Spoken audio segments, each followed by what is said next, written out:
வணக்கம். கலாம் ஆண்டு 4 நாள் 334 வியாழக்கிழமை செப்டம்பர் 12, 2024. இன்றைய நம்பிக்கை செய்திகள். அக்டோபர் 15 கலாம் பிறந்த தினம்.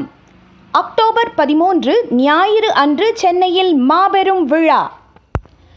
கலாம் விரும்பிய இந்தியா இலக்கு 2020ஐ சத்தியமானதாக ஆக்க அக்டோபர் 15, 2020 அன்று உறுதியேற்ற 1000 இளைஞர்களால் உதயமானதுதான் கலாம் ஆண்டு என்ற புத்தாண்டு. இளைஞர்கள், மாணவர்கள் ஒவ்வொருவரையும் தலைமை பொறுப்பிற்கு தயார் செய்தலே இதன் பிரதான பணியாக அன்று முதல் நடைபெற்று வருகிறது. அதற்காக இளைஞர்களை, மாணவர்களை திரட்டவும், அவர்கள் ஒன்றிணைந்து இந்தியாவின் வளர்ச்சிக்கு களப்பணியாற்றவும் உருவாக்கப்பட்டதே 100 துறைகள். 100 துறைகளுக்கும் 100 பொறுப்பாளர்கள், மாநில அளவில் 10 நபர்களை கொண்ட வல்லுநர் குழுவை உருவாக்கி செயல்படுவார்கள். அதேபோன்று மாவட்ட அளவில் 100 துறைக்கும் 100 இளைஞர்கள் பொறுப்பேற்று ஒவ்வொரு துறைக்கும் 10 நபர்களை கொண்ட குழுவை உருவாக்கி மாவட்ட துறைகள் வாரியாக வளர்ச்சி பெறச் செய்வார்கள். இதேபோன்று 100 துறைக்கும் மாநில அளவில் 100 சமூக பெரியோர்கள், முன்னணி நிறுவனங்களின் தலைவர்கள் துணையாக இணைந்து செயல்படுவார்கள். இப்படி இணைந்துள்ள அனைவருமே வாரந்தோறும், மாதந்தோறும் இணைய வழியாகவும் நேரடியாகவும் சந்தித்து அறிமுகமாவது, கலந்தாலோசிப்பது, திட்டமிடுவது, பிறகு இணைந்து களப்பணி ஆற்றுவது என செயல்பட்டு வருகிறார்கள். வருகிற அக்டோபர் 15, 2024 கலாம் ஆண்டு 5 புத்தாண்டு. இந்த புத்தாண்டு விழா சென்னையில் அக்டோபர் 13 ஞாயிறு அன்று காலை 10 மணி முதல் மாலை 4:30 மணி வரை நடைபெற திட்டமிடப்பட்டுள்ளது. நல்லூர் வட்டத்தின் சென்னை மாவட்ட பொறுப்பாளர் திரு நாகராஜன் இவ்விழாவிற்கான பொறுப்பினை ஏற்று அதற்கான திட்டங்களை செயல்படுத்தி வருகிறார். நடைபெறவிருக்கும் இப்புத்தாண்டு விழாவில் முன் குறிப்பிட்டபடி 100 துறைகளில் ஏதாவது ஒன்றில் பொறுப்பேற்று செயல்படும் 1+10 11 நபர்கள் குழுக்களாக புகைப்படம், அலைபேசி எண்களுடன் முன்பதிவு செய்து அடையாள அட்டை பெற்ற 1500 பேர்கள் மட்டுமே இவ்விழாவில் கலந்து கொள்ள முடியும். மேலும் இது பற்றிய தகவல்களுக்கு நாகராஜன், விழா பொறுப்பாளர், சென்னை மாவட்ட பொறுப்பாளர், நல்லூர் வட்டம், அலைபேசி எண் 9841924116 என்ற எண்ணை தொடர்பு கொள்ளலாம்.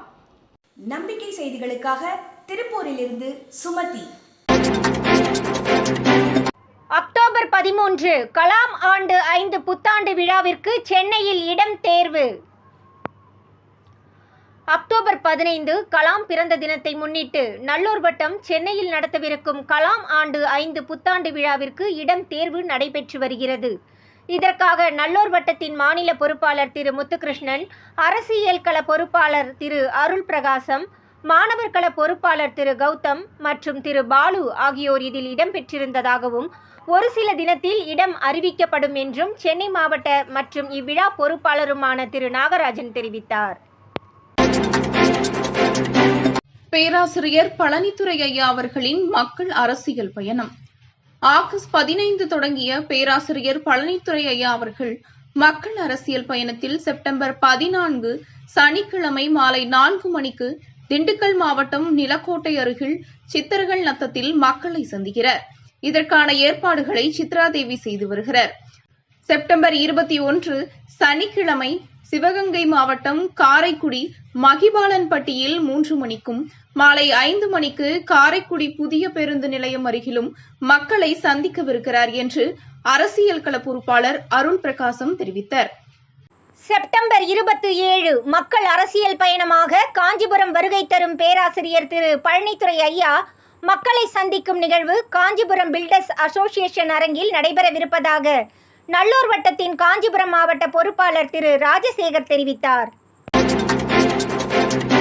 வலிமையான நாட்டை கட்டமைக்க கிராம சபை போன்று கிடைத்த அரிய வாய்ப்பு நகரங்களில் ஏரியா சபை. செப்டம்பர் 15 வருங்காலத்தில் நகர பிரச்சனைகளுக்கு தீர்வு காணவும் வளர்ச்சி காணவும் நகரங்களில் வாழும் மக்களுக்கு கிடைத்த அரிய வாய்ப்பு ஏரியா சபை.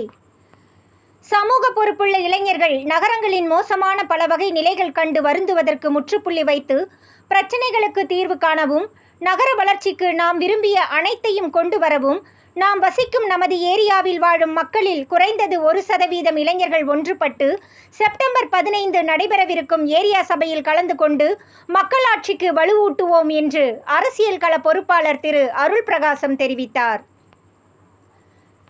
ஏரியா சபை பற்றி அறிய செப்டம்பர் 13 வெள்ளி இரவு 7 மணிக்கு நடைபெறும் இணையவழி சந்திப்பில் கலந்து கொள்ளலாம். மேலும் விவரங்களுக்கு திரு அருள் பிரகாசம் 9884127766 என்ற எண்ணிற்கு தொடர்பு கொள்ளலாம். நம்பிக்கை செய்திகளுக்காக சென்னையிலிருந்து தயாநிதி. பனை விதை சேகரிப்பு.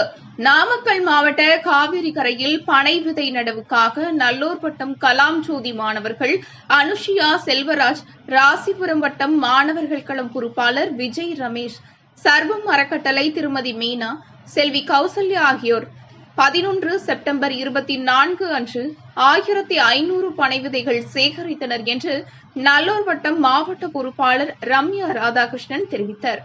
நம்பிக்கை செய்திகளுக்காக சேலத்திலிருந்து சி ஹரிஸ்வேதா.